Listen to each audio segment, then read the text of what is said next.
My favorite part of this shot, you don't have to include this part, Graham, is one of our actors has no socks on.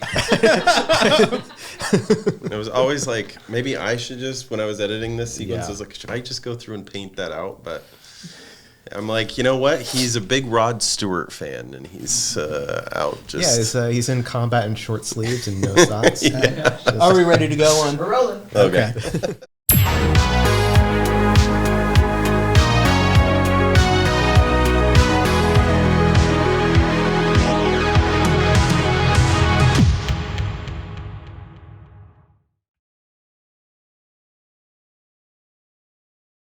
Hello and welcome to another installment of the Bootleg Universe podcast, which is still not really a podcast.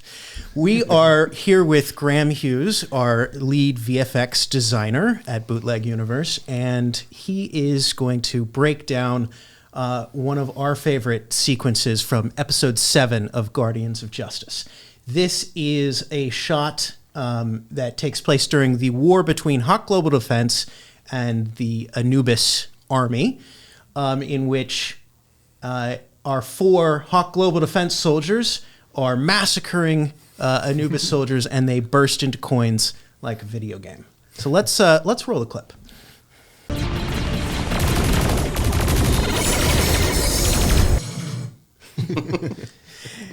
Now, obviously, from a creative standpoint, this is, tying Guardians of Justice into one of our major aesthetic inspirations, which are video games. Mm-hmm. You destroy a bad guy, it bursts into coins. Absolutely. Everybody understands that. So, Ken, you were the one who actually came up with this sequence in the editing room. Yes, I edited the opening of episode 7, and kind of it was in one of those whirlwind nights of editing, just sitting down for 10 hours, how you get in that zone and that flow, and all of a sudden you're like, and a lot of this, and we'll talk about this as well, was using every frame that we shot for any purpose that we possibly could. And so part of this was, the Anubis, or the Hawk Global Defense guys are going around and shooting things up, and I love this, Call of Duty thing, and Graham, of course, made this actually happen.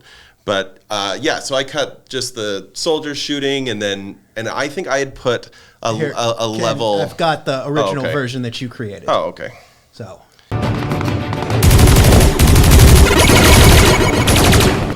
Yeah.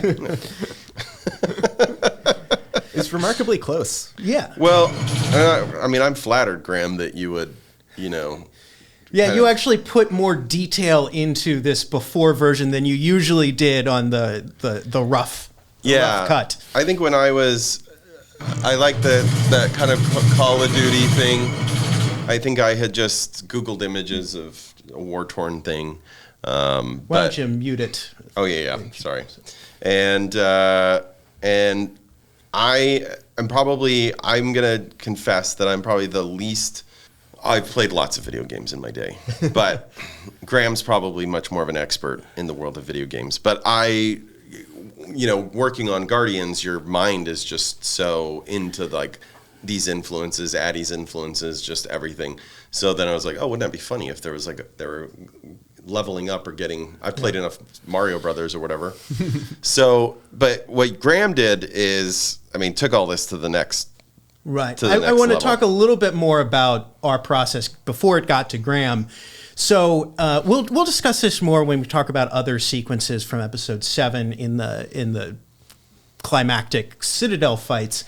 But Ken, you and I did a series of days of additional photography very late in the game. And one of the things that we had to figure out how to do was create most of episode 7. Yeah.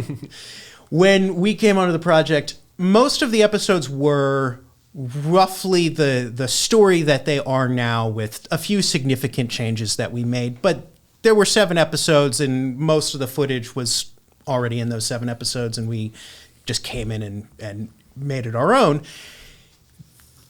Episode 7 was different. Episode 7 essentially had 2 scenes that were shot that we could use. One was Awesome Man and Speed talking about taking on Nighthawk. And the other was, spoilers for episode 7, if you haven't watched it, stop this video right now and go watch episode 7. The other was Awesome Man ripping off Speed's head. Right. So we knew that we had to get, we had those 2 plot points. We had to have a climax on the Citadel between Speed and Hawk Global Defense, and have some sort of conversation with Nighthawk that would conclude the show, and then Awesome Man shows up and kills her. Right. We had to get everything that was on the Citadel or leading up to that conversation between Speed and Awesome Man. So we had to create whole cloth the war between Hawk Global Defense and Anubis. And if you watch it, it's a montage with a lot of different styles and stuff. We use stock footage. It was like every lesson from the entire rest of the show. Exactly. Yes, Exactly. like funnels to episode 7. But in a we weird way. we essentially had one day with a green screen and 4 extras and Sharni Vinson, who plays the Speed, to film all of episode 7. Yeah. And we didn't yet know what episode 7 actually was going to be. Right. Yeah. We had Speed's dialogue in her conversation with Nighthawk. I had written that scene, so I knew that's what it was going to be. But we essentially put those 4 extras in different costumes, Anubis and Hawk Global Defense. Yeah. We handed them weapons, or fake weapons, and we said, walk across the green screen, walk towards camera, You're salute, shooting, you're this, you're you're kicking, that, you're you're- punching. You're and we're like, and then we got Sharni to kick and punch and run, and we were like, we will figure it out later. And so we have actors walking across the green screen pretending to fire guns, walking towards camera, and we have them dying. And the thing is this the one dying is the same actor for all of those. Yeah, we said We had one guy. Yeah, we had one one guy. guy who did the, thing, and then in the edit, just mix and match and throw it all over the place. Duplicating that guy over and over. Yeah. Yeah. And you can see in this original version, like, this is the same guy. Yeah. I feel like you fixed some of these A little bit, yeah. I tried to make repetitious shots in a good way. sure that the people who are replicating were at least partially obscured. So there's like, Let's play the finished product again real quick, and Yep. then we'll look at Graham's breakdown. yeah. Well, first of all, there's not as many people in the first shot. Right. It's much better just having yes. the 3 or 4 of them. And so you also added, it looks like a slight camera zoom in both of these. Yeah, there's a bit of a push in. Yeah, push in towards the lead guy, not straight center, but towards the leader. And then the next one, there's an obvious push in, and that I think that consistent push in between those 2 shots helps connect the edit, because it's not. No offense, Ken. It's not the most graceful cut between Right. profile to forward facing, but It's the fog of war, guys. Just kidding. But by adding that slight push in, you've allowed the movement of the shots to match in a way that wasn't there before. Right. And adding a kind of a forward movement as opposed to tracking side to side helps it feel less like a 2D plane Yeah. in front of another 2D plane. That actually makes it feel like it exists in some space. Yeah. Because and- you've got parallax between the background, the foreground debris, and the character. And for the casual viewers, what's a parallax? So parallax is when you move the camera forward or backward, the perspective differences of distance between foreground, midground, and background objects changes. Right. It's like when you're driving on the highway and you see like foreground, midground, and background objects kind of moving at different speeds. And I mean, one of Walt Disney's great innovations, one of the reasons why Walt Disney is because he had his people invent the multiplane camera. Right. Originally for the Old Mill, this short film that was experimental and then used extensively in Snow White. It used to be there was an animated background and a cell animation of the character, and you put the character on the background, and those things didn't change in relation to one another. What the multiplane camera did was it had a series of plates of glass with different levels of background and foreground and midground, and the camera pushed in and it created realistic parallax. Mm-hmm. Yeah. It's in terms of directing, it's a good shot to learn and understand and see how people use it. It's used in blockbusters a lot because it's very psychologically appealing to people to see the parallax shot in a weird way. So you see them in a lot of big budget Transformers, Star Trek, all those type of things as well, where you have your foreground, your background are kind of moving in this layered way. Yeah. Yeah. So. All right, now let's see the coin explosion. Yeah, okay. So talk us through a little bit like how you got the bodies into coins. And what was your thought process on how you could accomplish this shot? Okay, so I have a little behind the scenes thing we can switch over to in a second, but just briefly before that, like in terms of choosing a look, that was sort of like the biggest decision to make was obviously these guys are just sort of shattering, like a part of them explodes out and you can see directly behind them to the like, you know, the background. Yeah. There was another direction it could have gone where you actually have it explode in 3D where there's like chunks that fly out and there's like actual depth to it. But that felt too visceral for what this is supposed to be. We're obviously going for kind of a old school video game vibe. Right. They're supposed to look like sprites that are just exploding and turning into coins.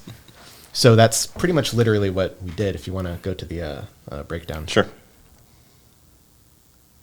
So they're literally just 2D planes. Oh, cool.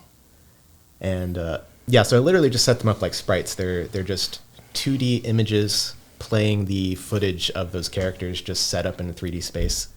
And like you've got these little blocks on the side there that are they kind of just plow forward and make sure that the whole thing breaks.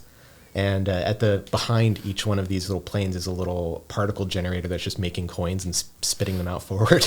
So you purchased a coin as like a single coin asset or like a coin explosion? Oh, you made it. Just made one, yeah. Okay. It's, really, really simple. And what was it? A particle? Is particle generator. It's just like an emitter that just spits out whatever. So if you were designing a scene that was like sand or water splashing, that's the sort of thing you would use. You just replace water drops with coins. Yeah. I mean, fluid physics, and it gets a little bit technical, is like a whole other type of thing. But like, you know, if you wanted to spit out, 100 cars or something like that, you could just like shoot a bunch of cars out of it. Of course, your computer would probably die, but you know, that's another question. But yeah, so just, it's just this point that just emits coins. You just set it to, shoot it off for like 3 frames or something like that. It spits out like 10 coins and then turns off. And what about the disappearance of the soldiers themselves as the coins are?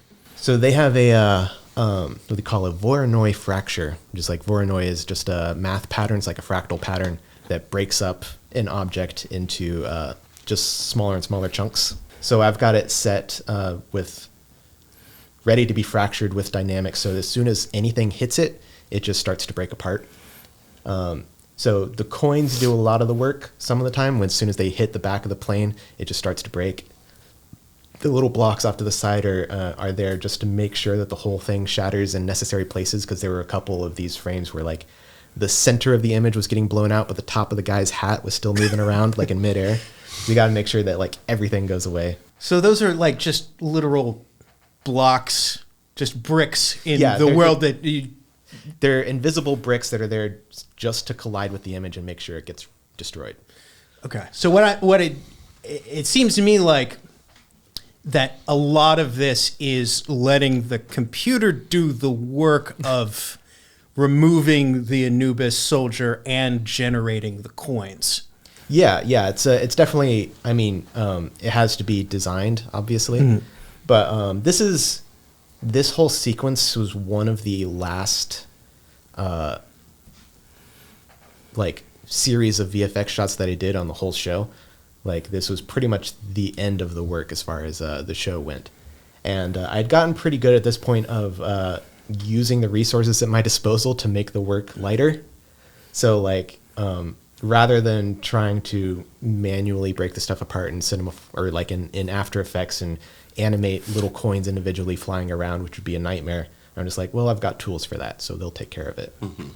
But there's still a design process in making sure that, like, okay, we want it to explode in this way, not in that way, and, you know, design it so that it will behave the way you want it to, even though it's like sort of physics-based and automatic. Yeah. So work smarter, not harder. Yeah. How long would you say this shot took you from beginning to end?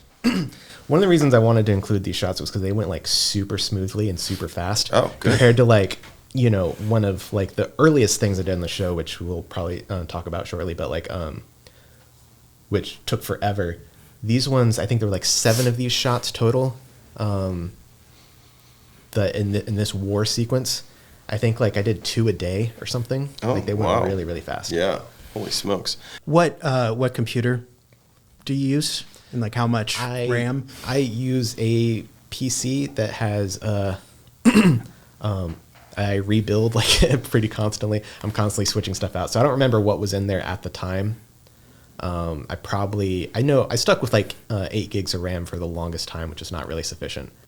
I can't even use a laptop with 8 gigs of RAM. Yeah, right. But I mean, you know, a lot of the rendering is being done on the GPU, so RAM is just holding like your textures basically. But yeah, I think I was using a 1070 GTX 1070 GPU at the time, for whatever that's worth. It was a pretty low spec computer, honestly, all things told. But you know, it got the job done. So. Mm-hmm. Yeah. So I mean, by this point, you get to where you know your tools. Mm-hmm. So when you see a shot, you're kind of already putting together in your head, like, if I use this and combine it with this and this and this, then I can create that type of effect. Yeah.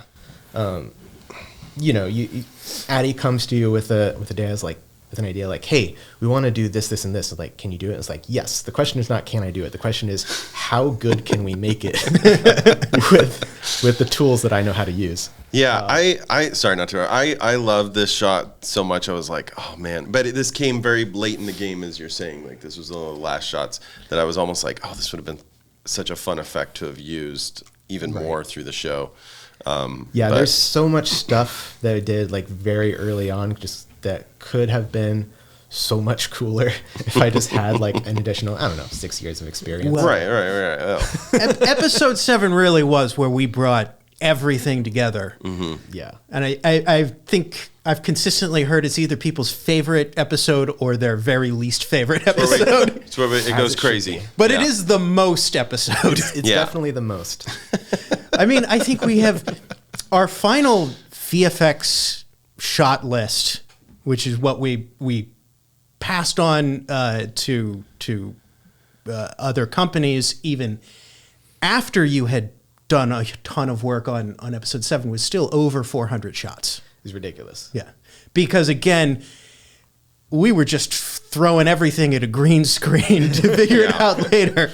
Yeah. One of the things, just to talk about the 7th episode, like one of the things that I like that we did do with it, and of course it was, as we're talking about, quite taxing in the visual effects department, but I just feel like conclusions to shows, final episodes of a season or whatever, should feel as big as possible. Like this, everything does funnel to this. So that was, I think, one of our guiding, we'll say, principles in a weird way with this episode, was to just throw everything at it. And so if you really like crazy visual effects and just craziness, then yes, this would probably be your favorite episode. And trust us, whatever we do next, whether it's Guardians or something else, is going to make episode 7 look like Murphy Brown. Yeah, Murphy Brown. Murphy Brown.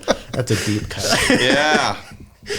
All right. Thank you for watching another episode of the Bootleg Universe podcast. We hope you've been enjoying these videos breaking down VFX sequences. We hope you are learning things, maybe things that you can take to your own independent and low budget projects. Thanks for watching.